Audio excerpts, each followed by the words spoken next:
I have a word for you this morning.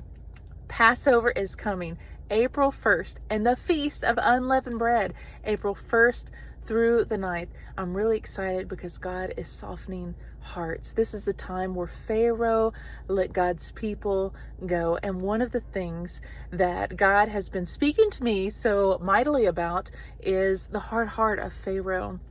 You know, we want to have that softened heart because there's a wealth transfer that happens. And so we're going to see a lot of favor for God's people, those who have heard the Lord's voice. We've softened our hearts. We've repented of pride, because that's what the leaven is, right? The leaven, the yeast of the Pharisees, it's pride.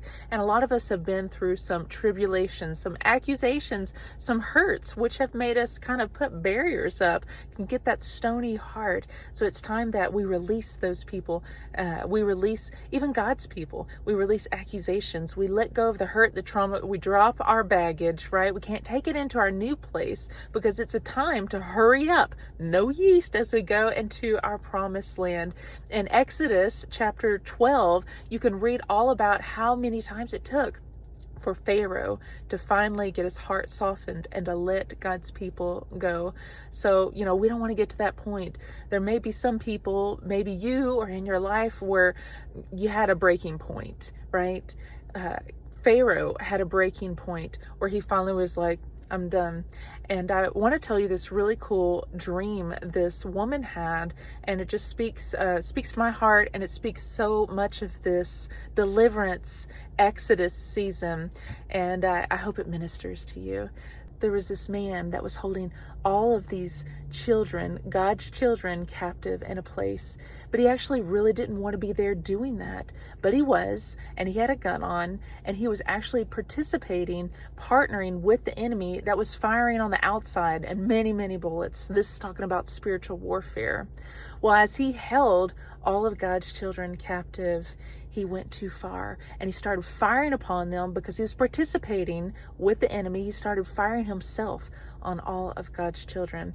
But there was a woman in there, and she began to shield and covered some of the children in there so they wouldn't get hurt from the enemy. But the man went too far, and he ended up firing upon and hurting one of the things that he loved so dearly. And in that moment, he realized he had went too far, and he let all of God's children go. This so speaks of the mass exodus that happens when Pharaoh went too far with his hard heart, and then he finally had a breaking point and he let God's people go. So I hope this ministers to you. Maybe you're seeing some of this, but I just want to declare over you that you're going to pass the test, that you're not going to have a hard heart, that you're going to soften your heart, that all of us, we're going to soften our heart. We're going to hear God's voice, and we're going to let people go that we've been holding captive. Maybe people that have hurt us, maybe people that through trauma, we're going to let them go, and we're not going to fire upon each other, and we're going to go forth. In the great Passover, we're going to enter into our new season. There's going to be wealth and favor and transfer to us in the name of Jesus. God bless you, and I pray that you have a blessed, more than abundant Passover with King Jesus.